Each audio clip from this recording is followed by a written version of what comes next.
C'est la vitesse à ski. Exactement. Mais c'est un peu l'histoire de leur équipe. Hein, là, au départ, ils ont le premier, le troisième et quatrième temps de ski de l'individuel. Donc ouais, ils sont bien. Ils sont vraiment bien. Je pense que les Français n'ont pas à rougir. A priori, sur la glisse, il y avait quelques petites améliorations à apporter. Donc les techniciens, en 3 jours, là, ont pu bosser. Donc on peut s'attendre à ce que ce soit mieux. Lors de la dernière victoire tricolore d'un relais masculin en Coupe du Monde à Oberhof durant la saison 2020-2021. Et c'est parti. Là, on a de quoi jouer hein, aussi physiquement. Je l'ai trouvé vraiment solide, Fabien.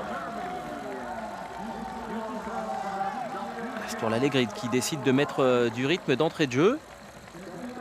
Ouais. Ah, il est parti. Il est parti, Tariebeu. Il a décidé là dans cette dernière. C'est la dernière difficulté là. C'est la dernière, mais enfin, moi je dirais quand même que c'est l'avant-dernière. Ouais. Parce qu'il y a moyen sur le retour, le retour sur le stade, il y a moyen de perdre 15 secondes hein, si on n'est pas bien. Ah, on l'a vu tout à l'heure avec Fabien Claude hein, d'ailleurs, hein, qui en a perdu un petit peu. Allez, Tariebeu qui a décidé là. J'ai l'impression que pour Emilien, c'était à peine plus. Ouais, ça va moins vite là pour Emilien qui a vraiment bossé. On voit l'angle de ski qui s'ouvre. Allez, c'est parti. Le dernier relais avec Johannes Beu. Roman Reis pour l'Allemagne. Et Quentin Fillon-Maillet qui attend haut et qui trépigne là, qui voit ses adversaires partir. Ouais, ça va être une vingtaine de secondes.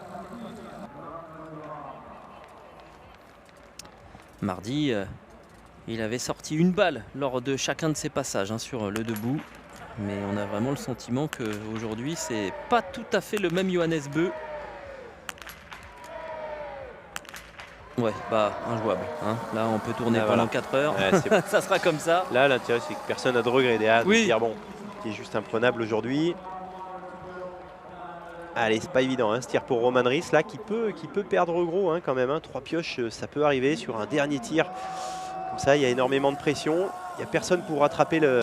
Dans l'air d'arrivée, Johannes Beu qui pointait avec quasiment 1 minute d'avance. À un moment qui en a lâché un petit peu, qui prend le temps de saluer ses supporters, les Finlandais qui sont venus assister à ce triomphe, ah oui, de la Norvège. Ils étaient les grands favoris, ils n'ont même pas tremblé face à la belle course des Allemands qui vont venir chercher la 2e place. Et c'est donc la 26e victoire en relais pour Tariebeu. Ce sera la 20e pour Johannes. D'associer tout le monde, Johannes Beu, à cette victoire norvégienne. Ouais, mais je pense qu'il n'y a pas que ça, il a raison, il y a des différences sur les skis. Il y a des différences sur les skis et là les Norvégiens ont peut-être un petit truc en plus, hein. Ça fait pas des minutes. Hein. Mais je pense qu'en plus de la forme, ils ont quand même des très bons skis. Pas rêver quand on voit une équipe, ils ont le 1er, 2e, 3e et 5e temps de ski, c'est que... Oui. C'est que les skis sont pas mauvais. Qui marche bien. Voilà. C'est clair. Et les skis, ça réunit beaucoup de gens, hein. C'est le compte. Encore un petit peu, mais non, là, voilà, ok. Tant mieux, hein, ça fait plaisir de voir des vrais sourires.